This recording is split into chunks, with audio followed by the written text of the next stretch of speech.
earlier, but I'll mention it once again. We are about to hear from a man who is on a mission, a visionary personality, and he is determined to, quote, redefine, I'll repeat that, redefine real estate development in the entire African continent. Let's please welcome Mr. Nana Kwame Bediako. Okay, good morning, everybody. First of all, I'd like to thank the event organizers for this opportunity to be able to be in front of people like you and then share my knowledge as well as my experience with you. Thank you very much for being here. I'd like to just touch base on 5 different things that I believe one needs when they want to redevelop a country, a continent, a community, or a city. Now, first of all, I did not study for this, so I didn't have any clue how to build a house growing up.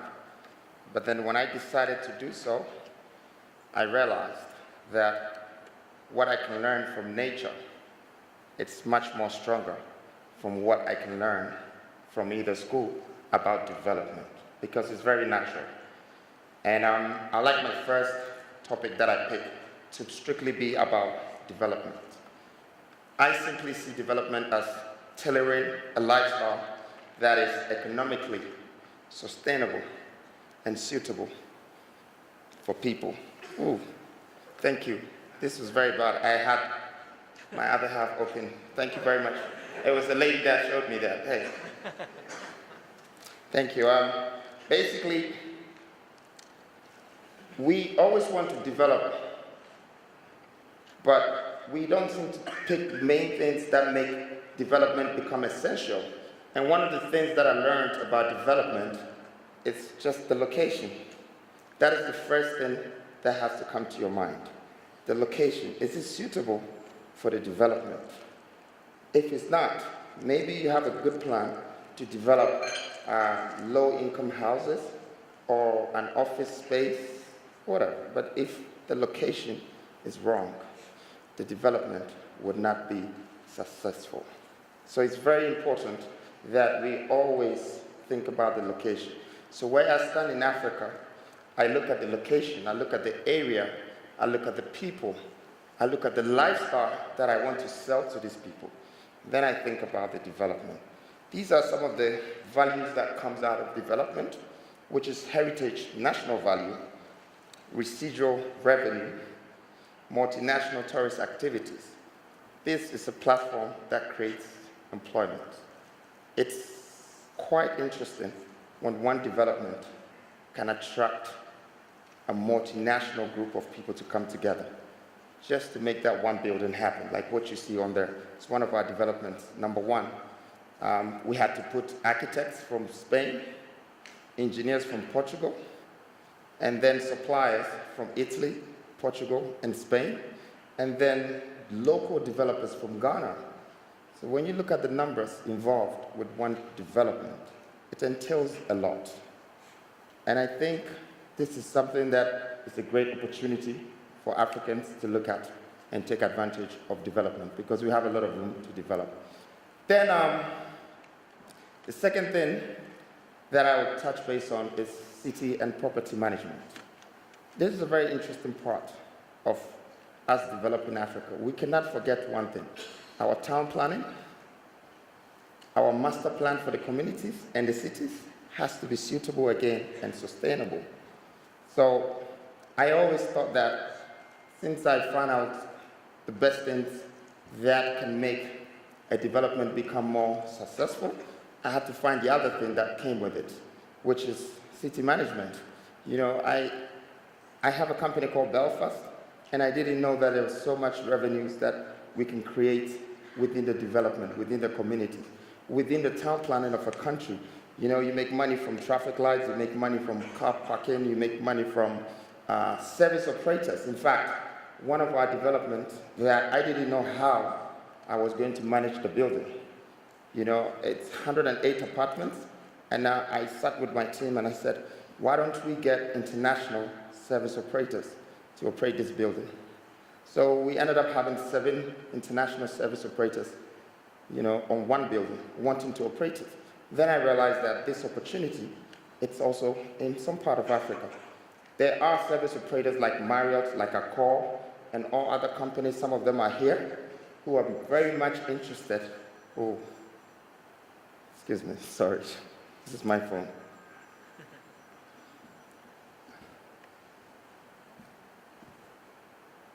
Okay, and they make development very interesting because one, they're going to come in and they're going to hold the whole building, the development. They're going to give it a long lifespan by managing the building, making sure that if the revenue is 10 million, they have 45% or 55% as the operating cost, but then you get your 4.5 million or whatever 45% of revenue for the next 50 years. This is something that could help us to replicate the developments, all the projects that we're doing. And it's something that we have to tap into, which we haven't tapped into yet. You also have other things in the management sectors like categorizing them from different people with different salaries. There's so many people in Africa that don't have a place to live.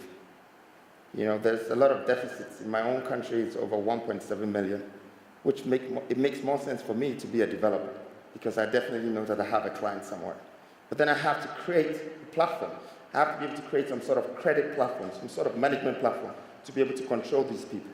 And so it's something that we have to put into consideration and make sure that it's part of our entire development. Then industrialization is my third one. I take this very serious because one of the things that actually made Petronia more successful was for us to think about how can we industrialize this whole idea. Because it's so impossible to do all these developments. I mean, I'll take South Africa as an example. It's a very well-developed country, but you'll be surprised if I put you in a plane 6 hours from here to another country in Africa. You're going to think that you either came from Europe to Africa, but you are still in Africa, which I think is a very good thing for us to tap into. What is the secret behind South Africa's development? It's industrialization. They built manufacturing hubs, and then they started producing their own products in their own country. So what happened? They saved logistics.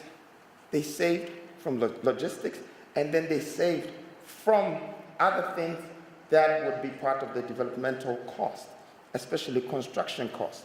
Logistics is key, but taxes is also another thing. These two things is 50% of the cost of the development. If we can save this money, then we can extend and expand development in the other parts of Africa.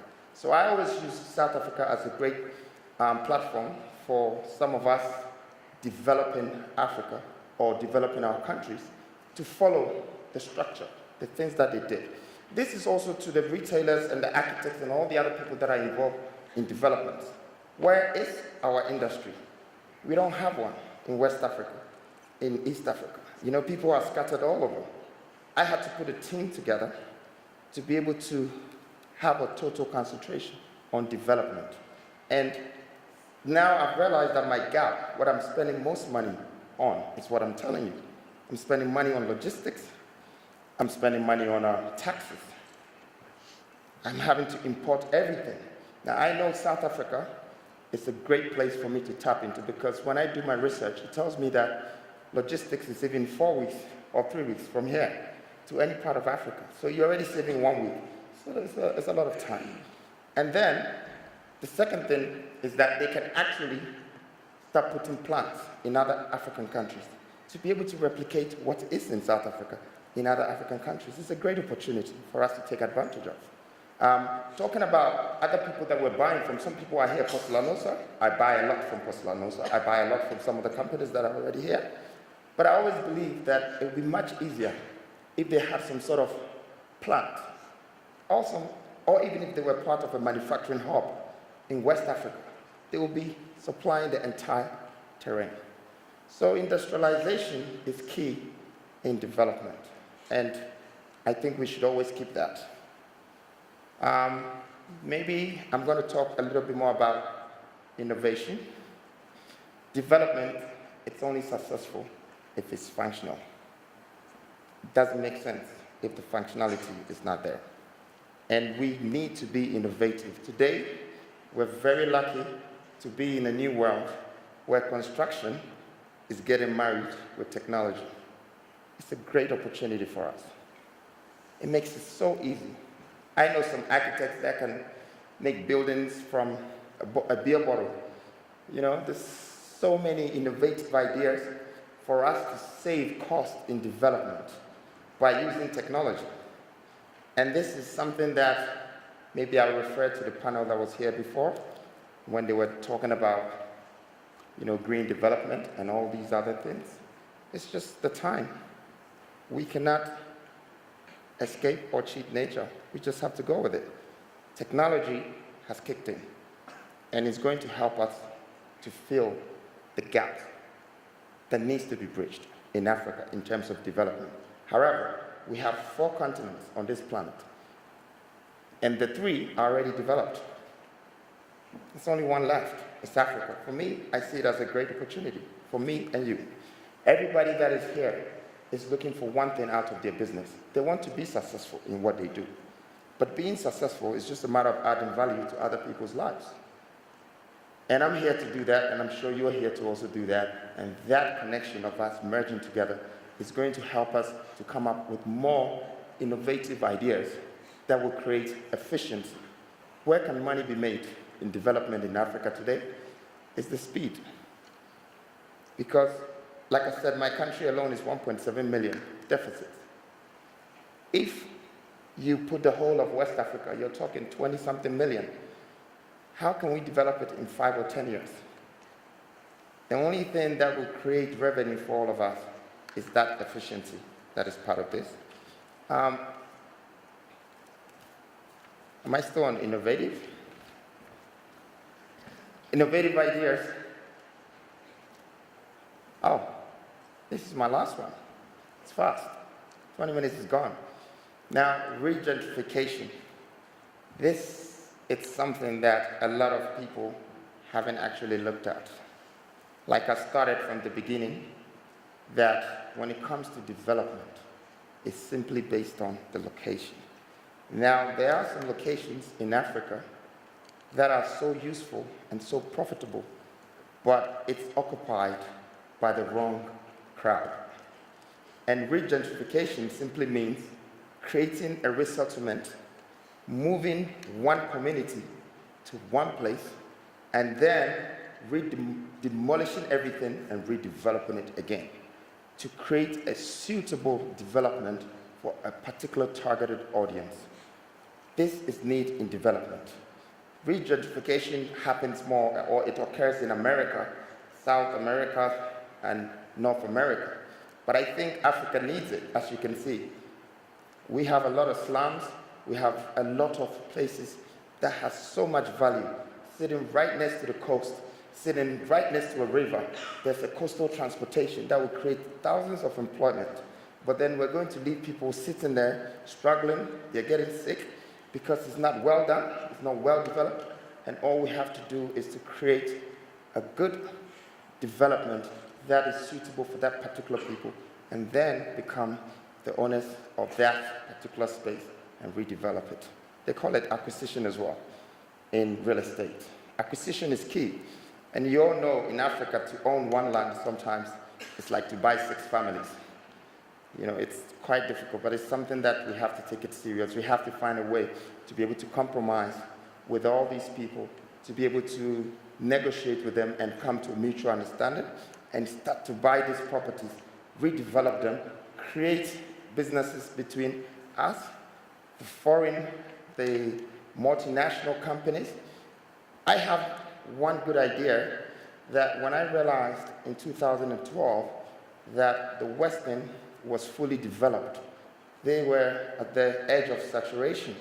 I started to think, how are these people going to sell their products? Because they're not going to be developing as much as Africa anymore.